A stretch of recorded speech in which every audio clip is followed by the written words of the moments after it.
We talked earlier about the concept of partitioning the workload for an application and the fact that you get a lot of benefits when you do this. But there's also a danger when you partition a workload within an application, right? So let's take an idea, very simple, very common. We've got some kind of online ordering system, right? And so I've got a web application, and my web application is then connected to a few different applications. I've got a order fulfillment. We'll just put an F there. I've got my actual payment processing system, which also will actually, take the orders. And, maybe I have a customer relations management system that I'm using to manage all the information about my actual customers. Now, with that, right, if I partition this out, I've got these connections between the web application and these other different services that are providing functionality for it. Well, if I have these based as a connection system, as a synchronous process, what I've done is I've taken an application and I've given it 4 individual single points of failure. With this kind of architecture, if any one of these systems fail, then the entire web application is going to go down.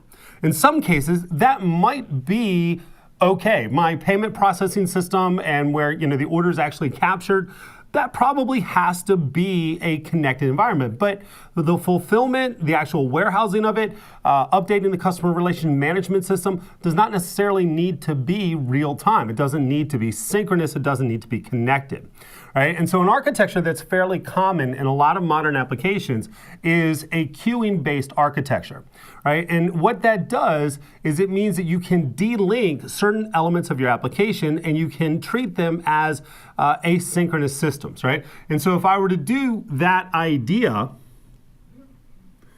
I've got the same basic drawing. I've got my web application, I've got my CRM, I've got my payment processing, order processing, and I've got my fulfillment. Now, I've decided that we still need to have real-time communication between these systems, but the other systems don't need it.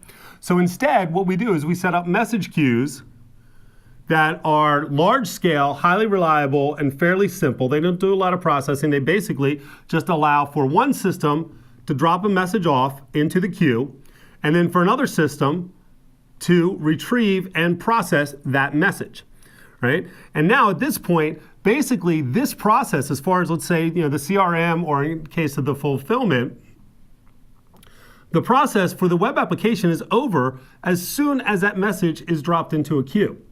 And then the web application is no longer reliant on the CRM and what workload the CRM may be under, or the fulfillment and what's going on in the warehouse. Somebody just kick a cord or whatever it is. Okay? Instead, we have this very flexible architecture for enabling this partitioned workload. And it's something, I will tell you, that you have to architect in from the beginning, right? Because an architecture where I've got this direct connection between these, that's a pretty easy architecture to understand. Later on in the course, we're going to actually look at the queuing that's made available to us within Azure. I actually think it's one of the easiest ways you can implement queuing, and you have some different options in terms of the way you want to do it. But architecturally, it's definitely something that you want to consider. Think about your applications. Think about, are you partitioning the workload within your applications? And then think about, are some of those partitions okay if they're not real time? If they are, in fact, de-linked, decoupled is actually the term that's used from whatever your primary process may be.